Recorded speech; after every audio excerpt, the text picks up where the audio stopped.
안녕하세요. 저는 익산에서 새천년 건강한 약국을 운영하고 있는 이지향 약사입니다. 반갑습니다. 저는 직업이 약사예요. 제가 약사가 된 지는 거의 한 25년? 거의 30년째 되어가고 있는데, 제가 약사가 왜 되었겠어요? 약사가 되었을 때는 어떻게 하면 좋은 약을 개발해서 사람들에게 도움이 좀 될까, 이런 생각을 했겠죠. 이제 어린 마음에 20살 대학생이. 그런데 막상 약사가 돼서 현실에 발을 들여보니까 사람들이 약을 먹어도 낫지를 않는 거예요. 약을 제가 25년 30년이 됐잖아요. 그러면 제가 20대 중반에 만났던 환자분들이 저랑 같이 나이를 먹어가는데, 약을 먹었으면 나아야 되잖아요. 그럼 약을 띄어야 되잖아요.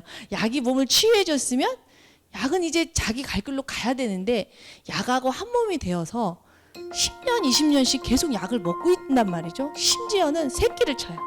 한 알이 두 알 되고 두 알이 세 알 되고, 이게 약의 역할이 뭔가, 이제 이런 의문을 이제 품게 되었죠. 그래서 좀 더 본격적으로 이제 공부를 하기 시작을 했습니다. 근데 오늘 제가 주제를 120세 장수 시대의 호르몬 관리라고 말씀을 드렸잖아요. 이 호르몬이 굉장히 중요합니다. 호르몬이 왜 중요하냐면 우리가 단세포가 아니기 때문이에요.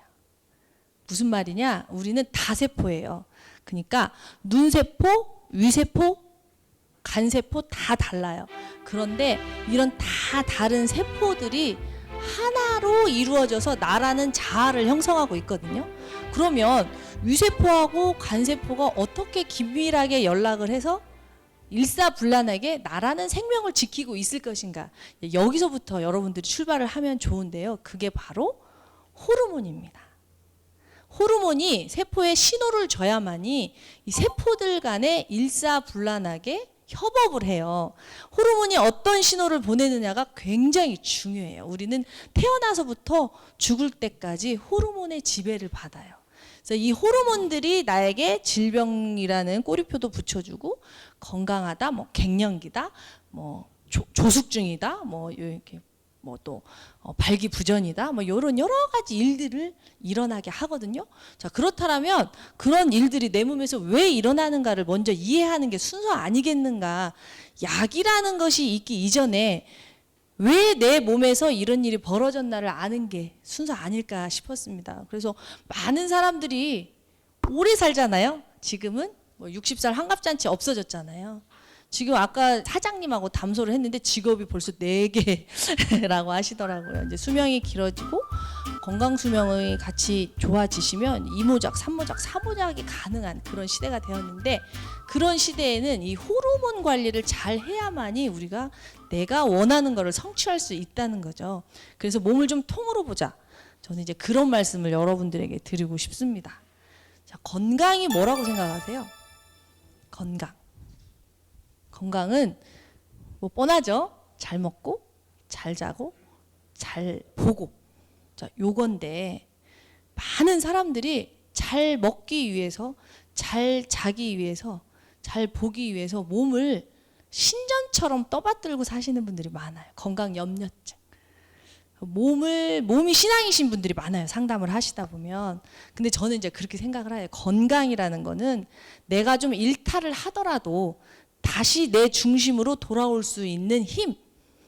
그러니까 내가 가끔 저한테 그래요. 제가 건강 강의를 하고 약사이다 보니까 많은 사람들이, 약사님은 술도 안 먹고 콜라도 안 마시고 담배도 안 피고 바람도 안 피고 아주 그냥 그 모범적인 스님 같은 생활을 할 거라고 생각을 하시는데, 그렇지 않아요. 저도 제가 뭔가를 원한다, 하고 싶다, 그럼 밤을 샙니다. 그리고 저도 기분이 좋을 때는 술도 먹어요. 근데 바람은 안 피고 담배는 안 피네요. 근데 여하튼지 간에 내가 뭔가 원하는 거, 내가 겟하고 싶은 게 있을 때 집중할 수 있는 힘, 그런데 다시 돌아올 수 있는 힘, 요거를 잃지 않는 것, 이게 균형이에요. 근데 많은 사람들이 너무나 몸을 혹사하거나 또는 몸을 너무 신앙처럼 숭배하거나 그 사이에 있지 못한다는 거죠. 그래서 저는 여러분들에게 원하는 것을 얻고 다시 돌아올 수 있게 자기 자신의 균형을 찾게 하는 그걸 좀 말씀드리고 싶어요. 내 몸속에 그 균형을 잡게 하는 그 힘이 있고 내 몸에 의사가 있다. 내 몸이 보내는 신호를 잘 알아차리고 그 균형을 잃지 않는다면 120세까지 장수할 수 있다. 이제 이런 얘기를 드리고 다니는 거죠. 그래서 질병이 뭐라고 생각하세요? 많은 분들이 질병이라고 하면 나를 귀찮게 하는 것, 내가 재수가 없어서, 내가 복이 없어서, 내가 너무 고생을 해서, 내가 남편을 잘못 만나서. 왜 안 웃으세요? 다 웬만하면 웃어주시는데. 여하튼 다양한 이유로 질병 탓을 하는데요. 제가 오랫동안 임상을 하면서 느낀 거는 질병이라는 것이 그러니까 태어나면서부터 유전자로부터 이 결함이 있어가지고 생긴 유전적 질환이 아니고 내가 살면서 만나는 어떤 질환들 있잖아요. 가끔 환자분들이 저에게 상담할 때 그런 얘기, 어제까지 아무렇지도 않았는데 오늘 갑자기 그런데. 근데 원인 없는 결과는 없거든요.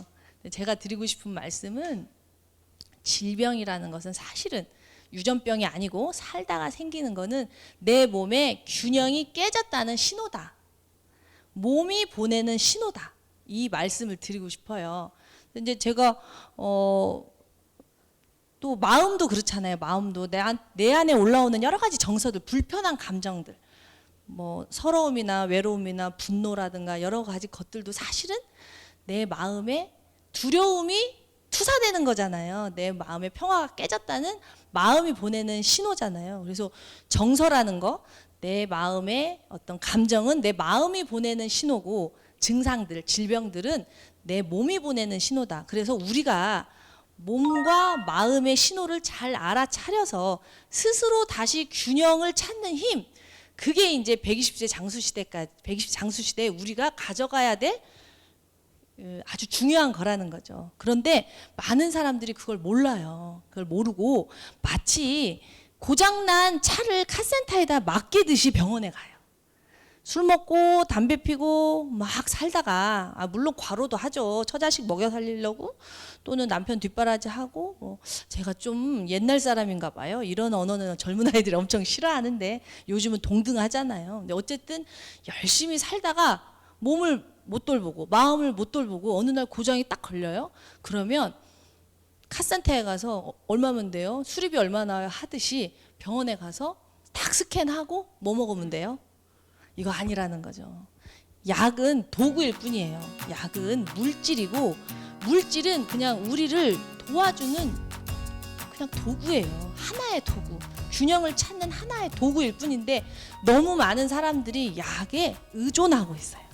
약을 너무 안 먹으면서 작은 질환을 키우는 것도 문제지만 현대인들은 약을 너무 많이 먹으면서 약의 늪에 빠져 있는 것도 문제예요. 그래서 저는 어떤 강의를 하냐면 약을 너무 안 먹는 것도 옳지 않고 약을 너무 많이 먹는 것도 옳지 않다. 꼭 필요할 때, 제때에 쓰자. 잘 알아서 쓰자. 도구로서 쓰자. 이런 얘기를 꼭 하고 싶습니다. 그래서 그러려면 내 몸의 호르몬을 알아야 된다는 거죠. 자, 호르몬이란 제가 서두에 말씀드렸죠. 신호를 전달하는 화학 물질이에요.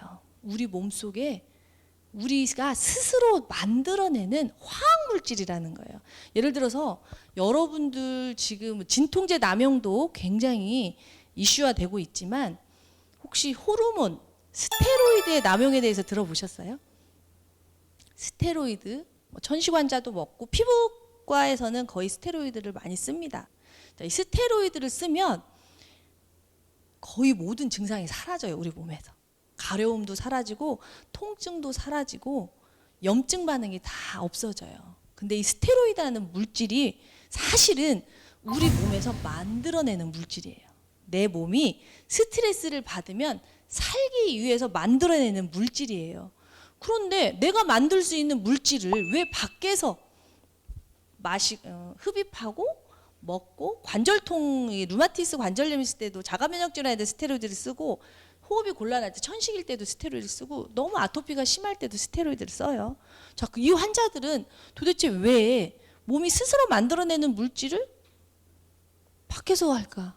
왜 그럴까요? 그거는 내 몸에서 더 이상 못 만든다는 뜻이에요. 그게 원인이에요. 코티솔이라는 호르몬이거든요. 스테로이드를 다른 말로 하면 이 코티솔이라는 호르몬을 내가 못 만들고 있다는 신호예요. 자, 왜 못 만드는가를 봐야죠. 왜 못 만드는가를 봐서 만들 수 있는 몸으로 만드는 게 원인 치료인 거예요. 그런데 많은 사람들이 그거를 생각하지 않고 그냥 약에 의존하면서 계속 바르고 있는데 밖에서 자꾸 들어오게 되면 내 몸은 만들질 않아요. 왜냐면 몸이 너무 바빠요. 그거 말고도 할 일이 너무 많잖아요, 우리 몸에서. 생각을 해보세요. 우리 몸에서 하는 일이 밥도 먹어야죠, 운동도 해야죠, 잠도 자야죠, 공부도 해야죠. 바빠 죽겠는데 엄마들 보면 저도 그래요. 약국 해야지, 방송해야지, 집에 가 설거지 해야지. 뭐 바쁜데 누가 하나만 해줘도 너무 좋아요. 그래서 누가 해준다고 그것 좀 해줘 하고 다른 일 하거든요. 내가 안 만들어도 밖에서 들어와? 그럼 몸이 그것 좀 해줘. 안 해버려요. 그래서 내성이라는 게 자꾸 생기는 건데 우리가 이야기 나한테 들어? 왜 듣지? 이 부분 생각해야 된다는 거예요. 그래서 약이 없이도 내가 스스로 할 수 있는 몸을 만들자. 그게 제 오늘의 주제인 거예요. 자, 아까 말씀드렸죠. 우리는 단세포가 아니라고. 다세포예요. 협업을 해야 돼요. 협업을 하는데 브레인, 뇌가 총사령관이요. 뇌가 지시하는 대로 뇌에서 어떤 호르몬을 만들라고 지시하는 대로 몸이 움직여요. 자, 그런데 우리 몸의 목적은 뭘까요? 우리 나라는 자아, 이지향이라는 자아가 몸만 있을까요? 제 생각은 그래요. 몸도 있고 마음도 있고 뇌, 의식도 있고 몸, 마음, 뇌가 건강하게 균형을 잡을 때 이제 평화롭잖아요. 그런데 뇌는 굉장히 스트레스에 민감해요. 왜 그러냐면 몸의 목적은 생존이기 때문이에요. 몸은 살아남는 게 목적이에요. 몸은 살아남는 게 목적이잖아요. 살아남아서 끝까지 이 나라는 자아를 지켜내야 되잖아요. 왜냐면 몸이 없으면 내가 없어지니까. 그래서 뇌는 어떻게든 살아남기 위해서 진화해 왔어요. 우리 뇌는. 그래가지고 스트레스를 받으면 이 스트레스를 잘 생각해 보세요. 이 스트레스라는 것을 많은 사람들이 정신적 스트레스만 생각하는데 사실은 몸은 이 스트레스를 정신적 스트레스인지 이 물리적 스트레스인지 구분을 잘 못해요. 균형이 깨지면 다 스트레스예요. 균형이 깨지면 다 위험하다고 판단을 해요, 뇌가. 자, 내가 밥을 못 먹어서 배가 고파서 스트레스를 받는지 직장 상사한테 혼나서 스트레스를 받는지 내가 지금 너무 추워 죽겠는데 옷을 못 입어가지고 스트레스 받는지 구분을 못해요. 그냥 균형이 깨지면 스트레스를 받았다라고 판단을 하면 그때 아까 말한 코티솔이라는 호르몬이 쫙 나와버려요. 코티솔이라는 호르몬이 어디서 나오냐면 이 허리에 한번 손을 대보시겠어요? 자, 여기에 있는 장기가 뭘까요? 콩팥이에요. 콩팥. 콩팥 위에 이렇게 조그맣게 붙어있다 해서 부신이라는 데가 있어요. 자, 이 부신이라는 데에서 코티솔이라는 호르몬이 나오는데요. 이 코티솔이라는 호르몬이 약간 타고날 때 금수저, 흑수저로 조금 나눠요. 예를 들어서 강호동이나 박세리 같은 그리고 저 같은 사람 있잖아요. 뼈도 튼튼하고 좀 이렇게 딱 벌어진 사람들은 그랜저나 뭐 이렇게 좀 CC가 커요. 그런데 태어날 때 약골로 태어난 사람들이 있어요. 예를 들어서 뭐 김국진 씨 같은 사람들 있잖아요. 그런 사람들은 티코 같은 약간 CC가 적은 차. 그래서 태어날 때부터 약골인 사람도 있고 태어날 때부터 강골인 사람이 있기는 해요. 마치 태어나 봤더니 내 아버지가 백만장자야. 태어나 봤더니 내 아버지가 신용불량자 이렇듯이. 그러나 태어날 때 백만장자가 평생 백만장자는 아니잖아요. 자식한테 재산 물려주지 말라고 하잖아요. 다 중간에 까먹기도 해요. 그래서 태어날 때는 강골이었는데 중간에 술 먹고 커피 마시고 매운 거 먹고 잠 안 자고 게임하고 막 이런 대로 흥청망청 코티솔을 써버리면 중간에 멈춰요. 그래서 남자들이 수명이 짧아요. 안 웃으시네. 심각한 얘기인가? 근데 사실 여자들이 살아남기 훨씬 힘든 구조기는 해요. 여자들은 호르몬의 지배를 많이 받잖아요. 한 달에 한 번씩 생리를 해야 되고 생리를 하면서 혈액을 잃어버려야 되잖아요. 생명은 혈액인데. 그런데 골골장수라고 여성들은 항상 생리를 함으로써 체력이 딸리니까 위험한 일을 안 하죠. 근육도 없고. 그러니까 몸 관리를 하게 돼 있어요. 원래.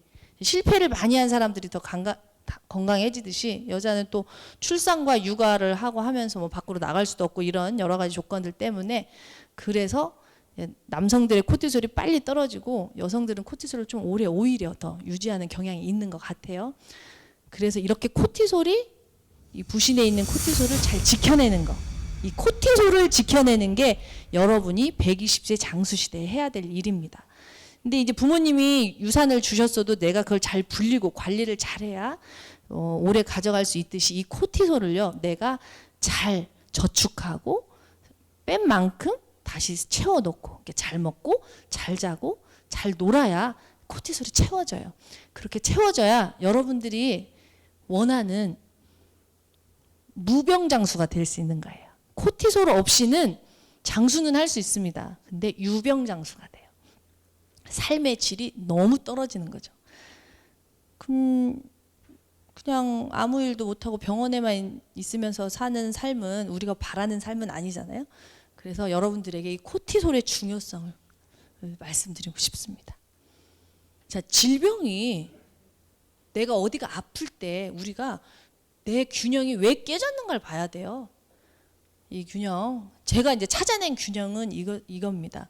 환경적 불균형, 물리적 불균형, 화학적 불균형, 심리적 불균형. 이게 어느 하나라도 균형이 깨져 있으면 전체 균형이 같이 깨지는데요. 그렇다 하더라도 하나가 깨졌다 하더라도 세 개가 멀쩡하면 또 견딥니다. 근데 두 개 무너지느냐, 세 개 무너지느냐 이거에 따라서 이제 질병으로 가는데요. 환경적 불균형은 지금과 같은 시대겠죠. 코로나 바이러스, 미세먼지 뭐 이런 것들이 우리에게 아주 굉장히 건강에 치명적 영향을 주죠. 근데 물리적 불균형은 뭐냐면 우리가 지구에 살기 때문에 이건 어쩔 수가 없어요. 지구에 산다는 건 어떤 의미인지 아세요? 중력을 이겨야 된다는 뜻이에요. 중력이 뭐냐면 나를 끌어당기는 힘이에요. 지구가 사과가 밑으로 떨어지지 위로 안 가잖아요. 그래서 지구는 우리를 계속 끌어당기고 있어요.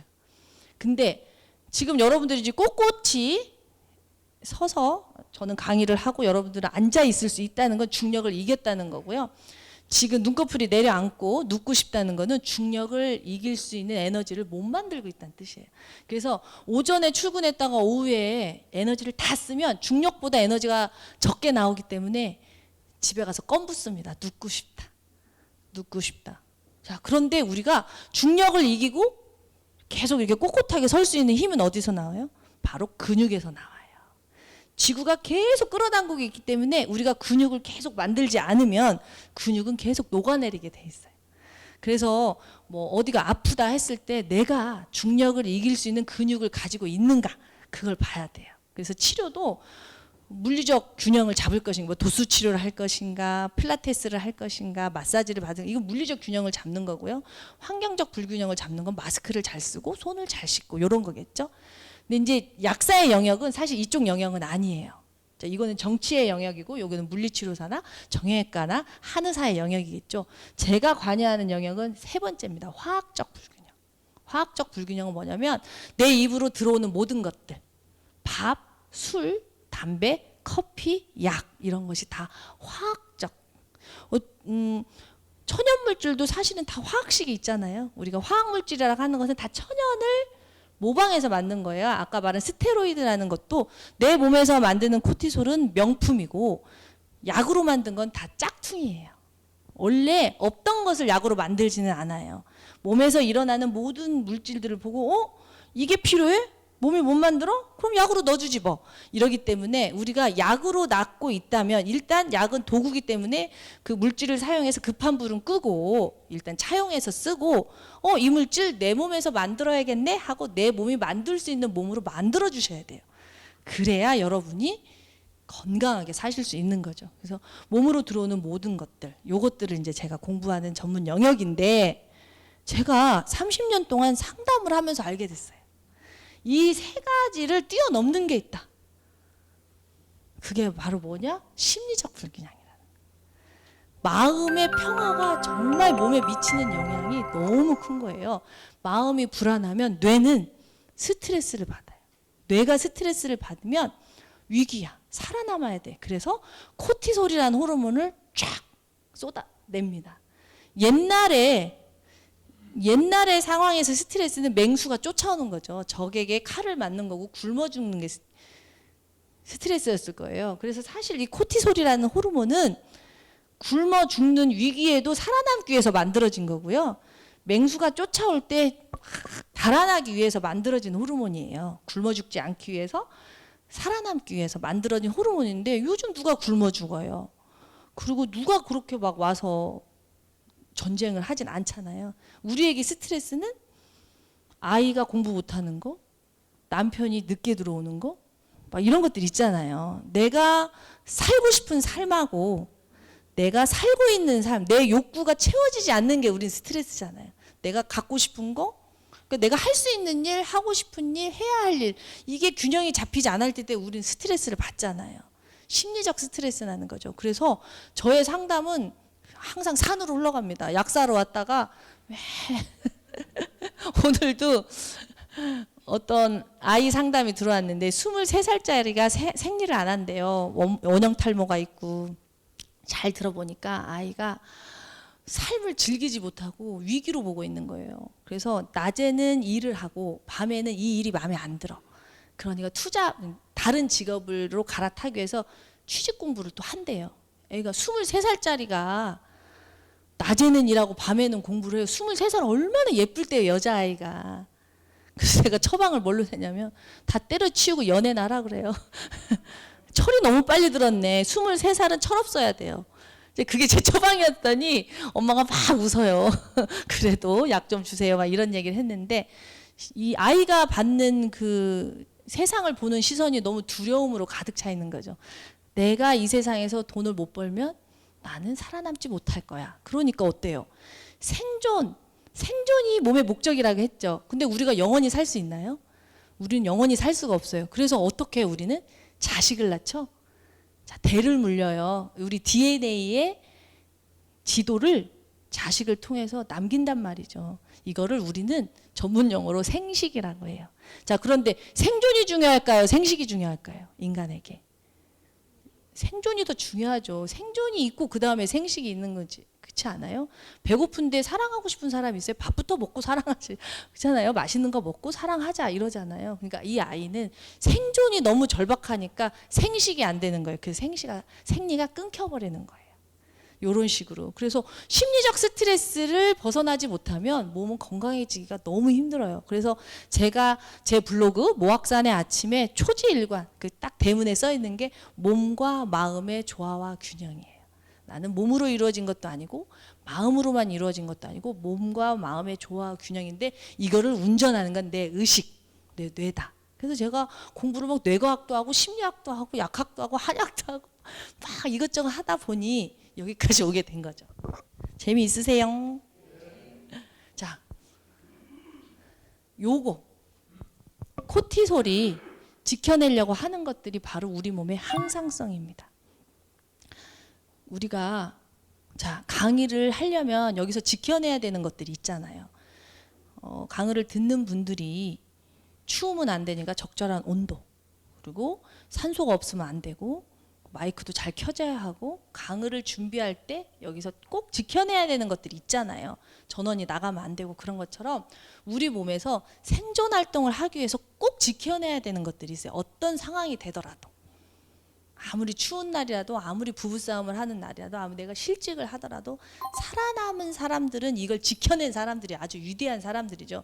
그걸 항상성이라고 하는데 우리 몸에서 생명활동을 하기 위해서 제일 먼저 지켜내야 하는 것들이 바로 체온입니다. 자, 코로나 시국에도 어디를 가나 체온을 하죠. 자, 왜 우리의 36.5도로 체온을 지켜야 될까요? 36.5도를 지켜내야 되는 이유는 우리가 단백질이기 때문이에요. 내 몸이 고기라서 그래요. 내 몸이 고기라서 내 몸이 단백질이라서 너무 뜨거우면 익어버려요. 그리고 저체온이 되면은 내 몸에 노동자들이 있어요.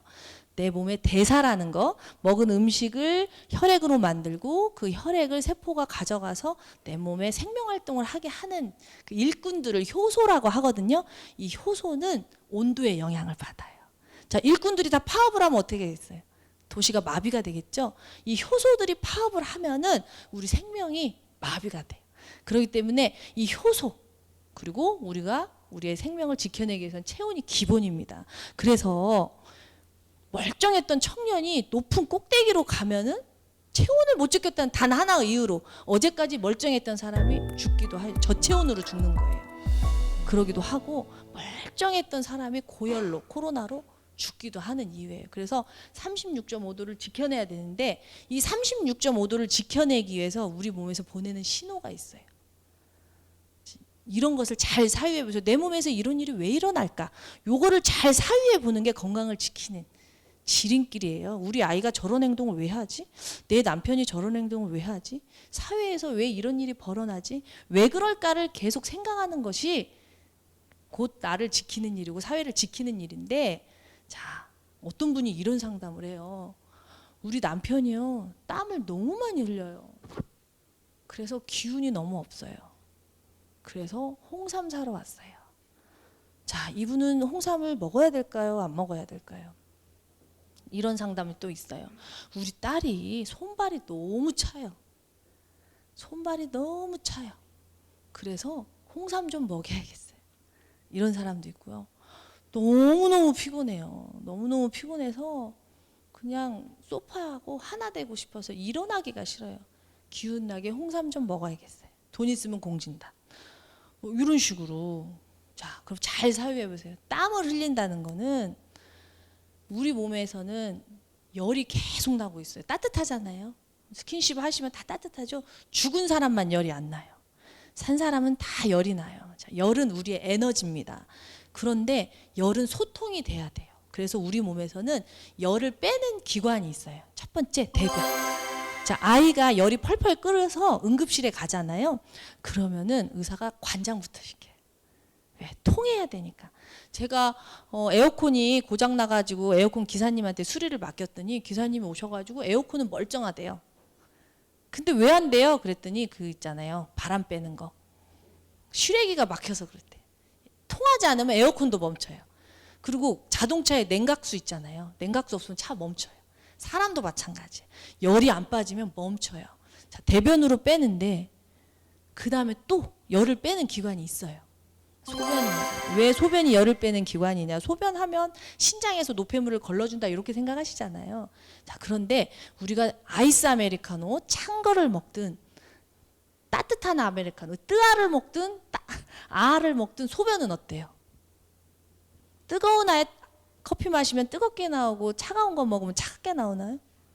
소변은 항상 뜨거워요. 열을 품어요. 소변으로도 열이 안 빠지고 대변으로도 열이 안 빠지면 그 다음에 또 어디로 열이 빠질까요? 그죠? 땀으로 빠져요. 자, 땀이 많다, 열이 많다는 거예요. 그래서 땀이 나쁜 게 아니고 나를 지키려는, 무엇으로부터? 살아남으려고. 대변으로도 못 빼고 소변으로도 못 빼고, 또는 대변으로 빼고도 소변으로도 빼고도 넘치는 열을 땀으로 뺀 거예요. 근데 대변하고 소변으로 열을 빼는 게 가장 바람직합니다. 이게 정상적인 반응이고요. 이게 안 될 때 우회로로 나가는 게 땀이에요. 왜냐하면 땀은 재흡수가 안 돼요. 대변은 찌꺼기가 나가는 거고 소변은 나가면서도 걸르긴 걸러요. 우리한테 귀중한 것들을 걸르지만 땀은 영양이 빠져나가기 때문에 땀을 많이 흘린다는 건 기운이 없다는 말 맞아요. 그러니까 악순환이 되는 거죠. 그럴 때 이 사람이 땀을 많이 흘려서 기운이 없어지는 건 사실이에요. 식은땀을 흘리는데 식은땀 하면 허약한 사람 떠오르잖아요. 그런데 이 상황에서 홍삼을 먹어버리면 어떻게 될까요? 홍삼이 에너지를 더 부스터 하니까 열이 더 나요. 땀은 더 나고 악순환이 되는 거예요. 그렇다고 홍삼이 나쁘냐? 그건 아니고, 이런 원리를 모르고 약을 쓰시게 되면 약을 먹어도 그때뿐이고 계속 반복이 되는 거고, 오히려 지나치게 열이 오히려 오름으로써 땀이 더 날 수도 있다는 거죠. 그래서 어린아이들은 잘 때 열이 많아요. 어른보다 어린아이 체온이 높아요. 왜냐? 커야 되니까. 열이 있어야 성장을 하잖아요. 우리 그 열이 있어야 공장이 돌잖아요. 공장이 돈다는 건 열이 있는 거니까 어르신들은 좀 차가운 편이고 아이들은 뜨거운데 지나치게 열이 많으면 아이들이 밤에 자다가 식은땀을 많이 흘려요. 자, 그런데 아이들이 식은땀을 많이 흘리는 이유는 모공이 열려 있어서 그래요. 그런데 나이 드시면 피부도 굳잖아요. 다 하니까 열이 땀으로 잘 못 빠져요. 어디로 빠질까요? 자다가 소변으로 많이 빠져요. 그래서 자다가 소변을 보는 것이 근데 이런 원리를 알게 되면 내 몸에서 일어나는 모든 일들이 나를 살리기 위한 고마운 일이었구나. 귀찮고 늙어서 서러워서 생기는 일이 아니라 나를 살리기 위한 고마운 반응이었구나. 이런 깨달음이 올 때 코티솔이 안 나와요. 코티솔이 안 나오고 평화로워지면서 해결 방법이 뚜렷이 보이는 거예요. 뚜렷이. 무엇을 해야 할 것인지가 선명하게 보이는데 이런 게 없으면 늙으니까 뭐 안 좋은 거 투성이다 투덜투덜 이렇게 하면 삶의 질이 매우 떨어지고 해결책도 안 나와요. 그래서 이것이 좋다면 이걸 먹어보고 저것이 좋다면 저걸 뭐 비용도 낭비하고 시간도 낭비하게 되는 거죠. 그래서 이런 거. 두 번째가 삼투압입니다. 삼투압이 뭐냐면 우리 몸이 70%가 물이라는 뜻이에요. 자, 물을 담으려면 물은 원래 성질이 흘러가게 돼 있어요. 자, 강물과 바닷물의 차이가 뭔가요? 강물은 흘러가요. 바닷물은 고여 있죠. 자, 우리 몸이 우리 몸의 70%가 물이다. 자, 물이 어디에 있을까요? 세포가 물에 둥둥 떠 있는 거예요. 제가 이렇게 생겼지만 현미경으로 보면 물 덩어리예요. 이게 살이 아니에요. 다 물이에요. 물이 있어야 우리는 생명 활동을 할 수 있단 말이죠. 근데 물을 꽉 잡아둬야 돼요. 물을 뭘로 잡냐? 바다처럼. 우리 몸에 세포 내액, 세포 외액, 혈액 다 조성이 바닷물하고 비슷하대요. 바닷물에는 강물에 없는 뭐가 있죠? 소금이 있어요. 자, 소금은 옛날부터 황금보다 더 귀하다 했고 화폐를 대신하기도 했어요. 그래서 빛과 소금 같은 인간이 되어라 이런 말은 있지만 빛과 설탕 같은 인간이 되라 이런 말은 없어요. 소금은 그만큼 중요하고 우리가 단식을 할 때도 모든 곡기를 끊죠. 그러나 소금은 안 끊어요. 소금은 인간에게 너무 중요한데 소금을 너무 많이 먹으면 홍수가 돼요. 혈압이 올라요. 소금을 너무 안 먹으면 가뭄이 와요. 소금을 적당히 먹어주셔야 비옥한 농사를 질 수가 있는 거예요. 그래서 우리가 나이를 먹는다는 거, 120세의 장수 시대에 건강하게 무병장수한다는 건 물을 지켜내는 거예요. 물을 지켜내는 거, 근육을 지켜내는 거, 호르몬을 지켜내는 거. 아까 근육은 얘기했잖아요. 물리적. 그래서 물을 지켜내는데 물을 지켜내는 것 자체가 미네랄을 지켜내는 거예요. 바닷속에 있는 소금도 미네랄의 일종이에요. 소금만 있는 게 아니라 칼슘, 마그네슘, 아연, 광물 있잖아요. 광물. 근데 요즘 현대인들은 우리가 우물물을 먹는 것도 우물물을 먹어야 광물에 있는 미네랄이 올 텐데 그것이 오는 것도 아니고 그리고 농사도 직접 짓는 게 아니라 이모작 삼모작 하는 하우스 거 먹는 거고 이러다 미네랄이 너무 부족한 거예요. 특히 소금이 많이 부족해요. 그래서 많은 사람들이 소금이 너무 안 좋다 하니까 너무 저염식을 해서 혈액이 부족한 사람들을 상담하면서 너무 많이 봤어요. 그래가지고 저는 반드시 상담을 할 때 이분의 체내 수분 보유 능력이 얼마나 되나 이거부터 보거든요. 수분 보유 능력이 있어야 점막도 찰랑찰랑하고 너무 메마른 사람들이 많아요. 위축성 이형, 장상피 화생, 궤양성 대장염, 위축성 질염, 위축성 방광염 이런 모든 것들이 근육이 말라붙는데 왜 말라붙어요? 물이 없어서. 그래서 저는 이제 따뜻한 국물을 많이 드시라고 해요. 물을 70%를 함유하기 위해서 우리 혈액은 0.9%의 소금물로 되어 있어요. 0.9% 사람이고 음식이고 간이 맞아야 되거든요. 간이 0.9%의 간을 맞게 하기 위해서 내가 너무 싱겁게 먹으면 내 몸에 간을 맞게 하기 위해서 소변이 많이 나갑니다. 그래서 물만 먹으면 화장실 가느라고 너무 힘들어 이런 사람들은 내 몸에 소금이 부족한 거예요. 자꾸 빠지니까. 그런데 너무 갈증이 난다 이런 사람 소금이 너무 많이 먹은 사람들이죠. 이런 식으로 몸이 계속 신호를 보내고 있다는 거 이런 거 조금 알고 계시면 지나친 저염식에서도 벗어나시고 좋죠.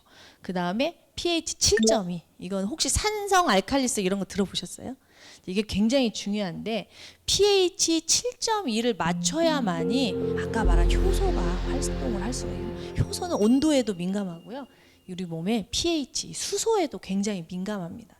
그래서 만약에 내가 너무 산성화된 음식만 먹는다, 술 먹고 고기 먹고 막 이런 것들만 먹는다 그러죠. 그러면 내 몸이 산성화되잖아요. 그럼 효소가 활동을 못해 우리가 죽을 수도 있죠.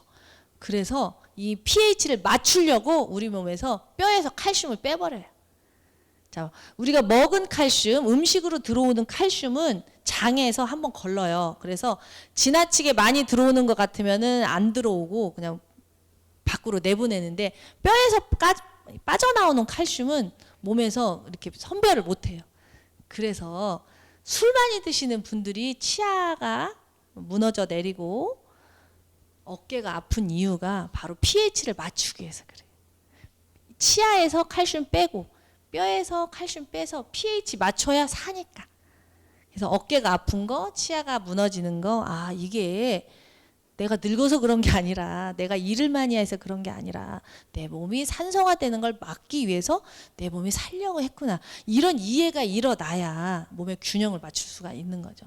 그 다음에 혈당 100. 우리 몸은 내가 열흘을 굶어도 내가 막 배가 고파서 2그릇 3그릇을 먹어도 건강한 사람은 항상 혈당 100을 맞춥니다. 왜? 왜 혈당 100을 맞춰야 될까요? 바로 뇌 때문이에요.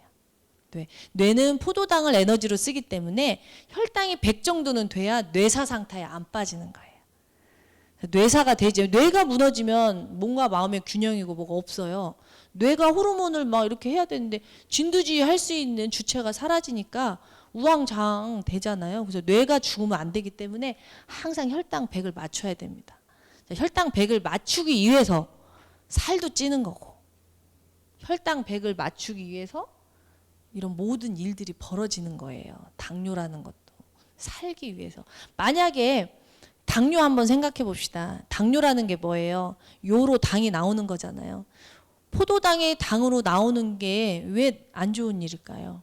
근데 만약에 소변으로 당이 나오지 않고 혈당이 200, 300 쳐버리면 혈액이 끈적끈적해져서 세포가 다 마비가 될 거예요. 그러니까 우리 몸이 살려고 당이 이렇게 치솟을 때는 물을 자꾸 먹게 해서 포도당을 씻어냅니다. 그래서 당뇨라는 것이 다뇨, 다갈, 다식. 근데 원래는 당이 혈액 속에 있으면 안 되고 이 혈액 당이 세포 안으로 들어가야 되는데 여러 가지 이유로 세포 안으로 못 들어가니까 세포는 굶주리고 있고 당이 있어야 할 곳에 안 있고 혈액 속에 넘쳐나요.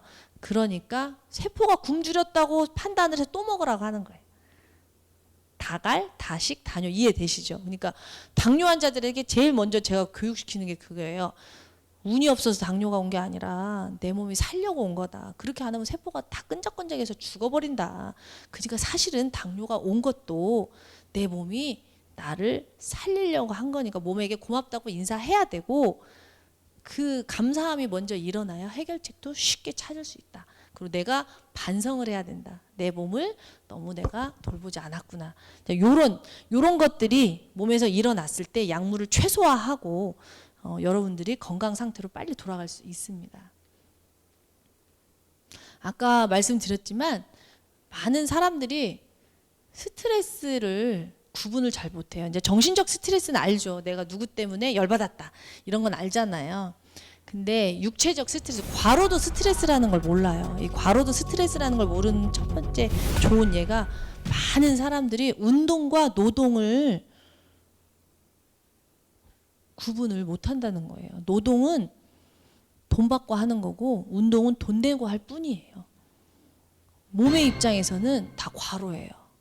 근데 진짜 요즘 젊은 사람들이 너무 이 스키니한 몸매, 근육질 몸매를 선호하다 보니까 하루 종일 일하고 또 피트니스 센터 가서 막 또 일을 해요. 그럼 몸으로 입장에서는 위기 상황이에요. 너무 스트레스를 많이 받는 거예요. 그래서 하루 종일 일을 하시는 분들이 또 막 유산소 운동하고 막 근육 운동하고 이러기보다는 이완하는 요가를 한다거나 호흡 운동을 한다거나 교감신경을 가라앉힌다는 게 이래야 되는데 노동으로 활성산소 나오고 운동으로 활성산소 나오기 때문에 과로하는 운동, 직업이 운동선수이신 분들이 많이 아파요. 여기저기 아프고 심지어는 암에 또 많이 노출이 돼요. 그래서 내가 지금 나에게 맞는 운동을 하는가 이것도 좀 잘 살펴보시라는 거. 그 환경적 스트레스도 아까 말씀드렸죠. 그래서 현대인들이 제가 생각할 때 가장 제가 상담하면서 느꼈던 대표적 그 불균형의 오류들이 바로 지나치게 저염식하는 거. 너무 저염식을 해서 최근에는 어떤 분을 만났냐면은 소금을 일절 안 먹어요. 60세신데 미이라 같다는 느낌을 받았어요. 마른 오징어 같다는 느낌을 받았어요. 소금을 일절 안 먹으니까 소금이 없으면 어떻게 되냐면요. 몸에 물이 없어져요. 이분이 소화를 아침에 먹은 게 저녁 때까지 소화가 안 된대요. 그래서 소화제만 계속 드시는 거예요. 그래서 제가 선생님은 소금을 드셔야겠습니다 하고 말씀을 드렸어요. 예? 소금이요? 이렇게 말씀하시더라고요. 자, 소금이 있어야 혈액이 만들어지고요. 혈액을 원료로 해서 소화 효소가 나옵니다. 여러분들 입에서 항문까지 이렇게 빵 뚫려 있잖아요. 그래서 음식이 들어가서 쪼물쪼물해서 밖으로 나가는데 이걸 소화라고 하거든요. 자, 음식이 혈액으로 만들어서 온몸을 도는 건 대사라고 하고 거의 다 똑같아요. 분해된다 이건데 한 끼 오늘 저녁 맛있게 드셨잖아요. 오늘 저녁 드신 음식 한 끼가 소화되려면 소화 효소가 얼마나 나와야 될 것 같아요? 9리터. 9리터면은 지금 앞에 이 생수병이 500이잖아요. 18개. 여러분들 몸에서 지금 18개가 나와요. 여러분은 모르죠. 몸 안에서 일어나는 일이니까. 그런데 9리터가 나왔다가 8.5리터가 재흡수 돼요. 재흡수. 자, 그러면 그 9리터가 나왔다가 8.5리터가 되려면 그 물이 어디서 오냐는 거예요. 혈액에서 온다는 거죠. 혈액은 사실 얼마 안 되고 뭐 이제 우리 몸의 물인데 세포내액, 세포외액, 우리 안에 있는 총체적인 물이요. 근데 이분이 소금을 일절 안 먹었으니까 소화 효소가 나오겠냐고요. 안 나오죠. 그래서 이분한테 제가 내린 처방은 국을 끓여 먹어라 이거였어요. 국을 따뜻한 국물을 끓여서 드셔라. 정수기에 있는 물 말고 매운 거 말고 짠 거 말고 삼삼한 국물을. 그래서 이제 소금을 좀 드시라고 하면은 많은 분들이 죽염을 가지고 다니면서 막 드셔요. 그럼 저는 좀 이렇게 말을 해요. 죽염도 괜찮아요. 괜찮은데 뭐하러 음식을 간간하게 드시면 되지. 한쪽에서는 싱겁게 먹으라고 한쪽에서는 소금 팔고 이거보다는 그냥 음식을 맛있게 먹자 이런 말도 하고요. 우리가 커피를 마실 때 커피 따로 먹고 물 따로 먹고 그러나요? 아니잖아요. 커피를 녹여서 향을 음미하면서 스며들게 하잖아요. 그러니까 소금 따로 먹고 물 따로 먹고 이럴 게 아니라 국물로서 드시는데 이제 많은 분들이 국물이 안 좋잖아요. 이렇게 말을 하는데요. 국물이 안 좋은 건 국에다가 밥을 말아 먹어서 그래요. 안 씹기 때문에. 꼭꼭 씹어야 췌장이 쉴 수가 있고 그래서 국은 드시되 말아 드시지는 말라고 말씀을 드려요. 그래서 따뜻한 국물을 자꾸 드셔서 몸을 채우세요. 젊다는 거는 물을 잃지 않는다는 거예요. 나이가 든다는 거는 물을 잃는 거예요. 그래서 물 관리를 제대로 안 하면 꽃감같이 돼요. 물이 다 빠져나가서. 그러나 젊고 건강한 사람들은 어때? 복숭아 같잖아요. 물이 많아서. 그래서 여러분들의 물 관리 이런 거 신경 쓰시고 근육을 잃으면 다 굽어요. 근육을 잃으면 중력에게 지게 돼요. 그래서 반드시 근육을 잃지 않게 스트레칭 해주시고 운동해 주셔야 됩니다. 그리고 이제 제일 중요한 거 제가 호르몬 얘기했잖아요. 120세 장수 시대에 우리가 지켜내야 될 건 호르몬이라고 했는데 호르몬의 아버지가 있어요. 호르몬의 아버지가 우리 몸에서 호르몬을 지휘하는 이게 있어요. 그게 뭘까요? 바로 햇볕입니다. 자, 햇볕을 보지 않는다는 거는 인간한테 굉장히 위기라고 생각을 해요. 몸의 목적은 생존이라고 했잖아요. 몸은 지금이야 우리가 지금 자야 될 시간에 불 켜놓고 강의를 하고 있지만 옛날에는 해 떨어지면은 자고 해 뜨면 일어나서 일을 했거든요. 그리고 더 농경사회 이전에는 맹수나 적이 나를 공격할 때 우리가 숨을 곳이 어디냐면은 동굴이었어요. 그래서 빛이 없다 그러면 위기 상황이다 이렇게 느껴요 우리 몸이.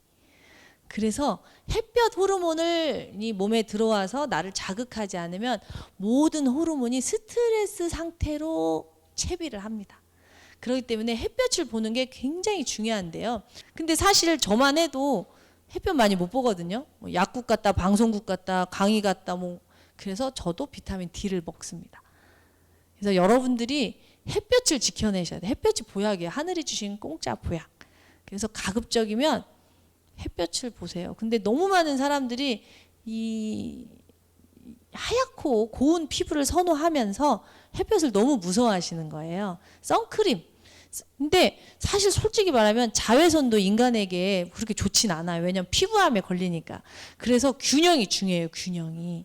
그래서 저 같은 경우는 얼굴은 선크림을 바르죠. 방송에 나가는데 제가 막 기미가 끼고 그러면 쓰겠어요. 그러니까 얼굴은 바르는데 여름에는 웬만하면 민소매에 반바지에 해서 햇볕 샤워를 하려고 많이 의도적으로 노력을 해요. 그리고 겨울에는 무조건 비타민 D를 먹습니다. 비타민 D. 그래서 이런 기본적인 것들. 그래서 생명의 기본은 제가 생각할 때 생명의 기본은 물이에요. 물. 혈액. 혈액을 확보하라. 혈액을 우리가 농사를 질 때 기본이 물을 확보하는 거잖아요. 응? 혈액의 기본. 근데 많은 사람들이 혈액을 잃어요. 뭘로 잃으냐면은 술로 많이 술이 이뇨제이기 때문에 많이 없어지고 커피를 너무 많이 좋아하세요. 커피가 이뇨 성분이 있어요. 그래서 몸에 수분을 굉장히 많이 빼요. 아까 말씀하다가 제가 빼먹은 게 있는데 여성들이 손발이 차면서 뜨거운 아메리카노 커피를 이렇게 들고 있어요. 커피에 속는 거예요. 커피를 마시면 마실수록 손발이 차가워져요. 몸에 물을 빼니까. 물이 없어지면 몸은 더워져요. 자, 몸이 더워지는데 아까 몸의 목적은 뭐라 그랬죠? 생존이라 그랬죠? 저 몸에 물이 없어져. 그런데 우리가 꼭 지켜내야 될 게 있잖아요. 생명을 위해서. 아무리 혈액이 없어도 꼭 혈액을 써야만 되는 곳에 혈액을 몰빵할 거 아니에요. 우리가 지금은 뭐 자식 둘만 낳아서 다 대학을 가르치지만 우리 어머니 세대는 자식을 열을 낳았어요. 그러면 누구만 가르쳤어요? 큰오빠만 대학에 가고 동생들은 공장에 가서 오빠한테 학비를 몰아줬단 말이죠. 자, 혈액이 없어요. 혈액이 없는 상황에서 우리 살아남기 위해서 혈액이 어디로 갈까요? 다 뇌로 갑니다. 자, 그러면 손발로 갈 혈액이 있을까요? 없을까요? 없어요. 그래서 손발이 차가워져요. 손발이 차갑다고 여기에다 홍삼을 먹으면 어떻게 될까요? 손발은 더 차가워지겠죠? 이런 식으로 내가 먹는 음식, 내가 받는 스트레스, 이게 건강에 영향을 주는데 많은 사람들이 이런 고민 없이 그냥 호르몬제를 사 먹어요.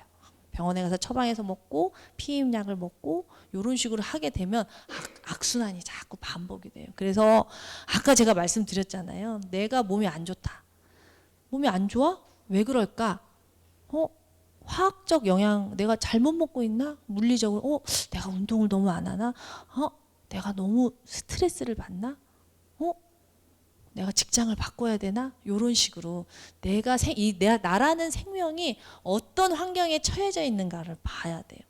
그래서 그거를 개선해주는 노력이 있으면서 이렇게 채워주면서 약은 그때 쓰는 거예요. 말씀드렸죠? 물과 생명의 기본은 물, 단백질, 햇볕, 그리고 웃는 거예요. 웃는 건데 많은 사람들이 요거를 다 생략하고 건강검진에서 고혈압, 고지혈, 당뇨, 고혈당 딱 나오면 병원 가서 약을 너무 쉽게 탄단 말이죠. 근데 불이 났으면 일단 불은 꺼야 돼요. 그래서 약은 드셔야 됩니다. 고혈압, 고혈당, 고지혈은 좀 이게 다 3대 질환의 공통점이 혈관 질환이기 때문에 그것들이 혈관을 막으면 심근경색으로 갑자기 죽을 수도 있고 뇌를 막으면 치매나 뇌경색이 올 수 있기 때문에 일단 건강검진에서 그런 걸 받으시면 약은 드셔야 맞아요. 그러나 약의 모든 걸 다 맡기고 똑같이 생활을 하시면 안 된다는 거죠. 자, 환경 호르몬과 중금속도 제가 이 말씀을 왜 드리냐면요. 선생님들 남산의 소나무가 솔방울이 클까요? 지리산 꼭대기에 있는 솔방울이 클까요? 네, 남산이 훨씬 커요. 남산의 소나무가 공해가 많다 보니 빨리 자손을 번성하기 위해서 소나무가 솔방울이 커졌대요. 그 얘기를 왜 하냐? 우리 아이들이요. 우리 아이들이 성조숙증에 시달리고 있어요. 아이들이 스트레스가 많으니까 아까 근데 우리 아이는 뭐 공부하라고도 안 하고 게임만 하고 뭐 스트레스 없어요. 근데 왜 성조숙? 그래서 제가 말씀드린 게 스트레스가 정신적 스트레스만 있는 게 아니라 햇볕을 안 보는 거 그리고 중금속 같은 이런 나쁜 물질을 많이 먹는 거 있잖아요. 제노에스트로겐이라고 우리 호르몬하고 똑같이 생겼는데 짝퉁인 에스트로겐이 환경 호르몬들이 들어오잖아요. 그러면 우리 몸이 살려고 그 나쁜 것들을 지방으로 싸버립니다. 그래서 중금속이나 환경 호르몬에 노출이 되면 될수록 생존을 위해서 지방세포가 커져요. 지방세포가 하는 일에 단열도 있고 뭐 여러 가지 에너지 저축도 있고 있지만 나쁜 물질을 숨기는 것도 지방세포가 하는 일이에요. 그래서 지구가 오염이 되면 될수록 아이들이 뚱뚱해져요. 아이들이 비만이 되고 지구가 오염이 된다는 게 환경적 스트레스가 많잖아요. 그러면 우리 DNA가 위험하네 빨리 자손을 번성해야겠네 하면서 성조숙증이 와요. 이런 것들을 이렇게 인문학적으로도 설명할 수 있다는 거. 그래서 우리가 좀 질병 요즘 성조숙증 때문에 너무 많은 아이들이 그 호르몬 치료를 받거든요. 저는 조금 넓게 봤으면 좋겠다 이제 이런 생각도 들더라고요. 이제 그런 의미에서 한번 넣어봤어요. 그래서 어른들이 제대로 된 세상을 만들어줘야 아이들이 안 아프다. 이런 얘기를 저 하고 싶어서 이 메시지를 담았거든요. 암도 마찬가지죠. 암이 공부를 해보니까 암은 코로나처럼 뭐 바이러스가 와서 나를 공격하는 게 아니라요. 내 몸에서 살려고 변한 세포들이에요. 내 몸이 죽는 것보단 낫잖아요. 썩어서 괴사되는 것보단 낫잖아요. 암은 잘 관리하면 나을 수도 있고 관리 못하면 죽을 수도 있지만 살아있는 세포와 죽은 세포의 중간 단계란 말이죠. 자, 그러면 암에 걸렸다고 한탄할 게 아니라 왜 암에 걸렸는가를 보고 이렇게라도 나에게 기회를 준 것에 대한 감사함이 먼저 일어나야 된다는 게 제 생각입니다. 그래서 여러분들이 건강하고 싶다, 평화롭고 싶다, 잘 살고 싶다 이런 욕구들이 일어난다면 밖에서 찾으려고 하지 말고 내 안에서 찾았으면 좋겠어요. 내가 스스로 치유할 수 있는 능력을 가지고 있고 내가 중심이 되고 나머지는 다 내가 도구로서 갖다 쓰는 거예요. 의사가 살려주지 않고요. 약사가 살려주지 않고요. 약이 살려주지 않아요. 의사가 도와주고요. 약사가 도와주고 약이 도와주는 거예요. 주체가 명확할 때 책임도 명확하고 그랬을 때 분노도 없고 후회도 없어요. 제가 볼 땐 그렇습니다. 그래서 우리가 살면서 몸에 대해서도 너무 모르고 마음에 대해서도 너무 몰라서 우리는 맨 돈 걱정만 하고 살잖아요. 어떻게 하면 부자 될 것인가, 어떻게 하면 살 뺄 것인가 이런 생각만 하고 사는데 그곳에서 조금 벗어나서 몸과 마음을 보내는 신호를 좀 잘 알아차리셨으면. 그래서 저는 약을 통해서 세상을 이해하고요. 약을 통해서 사람을 이해하고요. 약을 통해서 저의 내면을 많이 들여다봤어요. 그래서 결론적으로 제가 내린 결론은 약은 인문학이다. 약은 사람을 위해서 존재해요. 사람을 위해서 존재하는 건데 제가 이걸 왜 썼냐면 많은 어르신들이 식사 좀 하셨어요? 그러면 약 먹으려고 한 숟갈 떴다고 그래요. 그 약을 위해 존재하는 사람이 돼버린 거예요. 요양병원에 가면 병원을 위해서 존재하는 사람이 되는 거예요. 나 중심으로, 세상의 중심은 나. 내가 가장 소중한 사람이고 내가 가장 중요해요. 내가 중요해서 나에 대한 사랑이 넘칠 때 비로소 타인에 대한 사랑도 갈 수 있는 거잖아요. 그래서 우리가 가증 떨지 말고 정직하게 자신의 내면을 들여다보면서 행복하게 사셨으면 좋겠습니다. 감사합니다.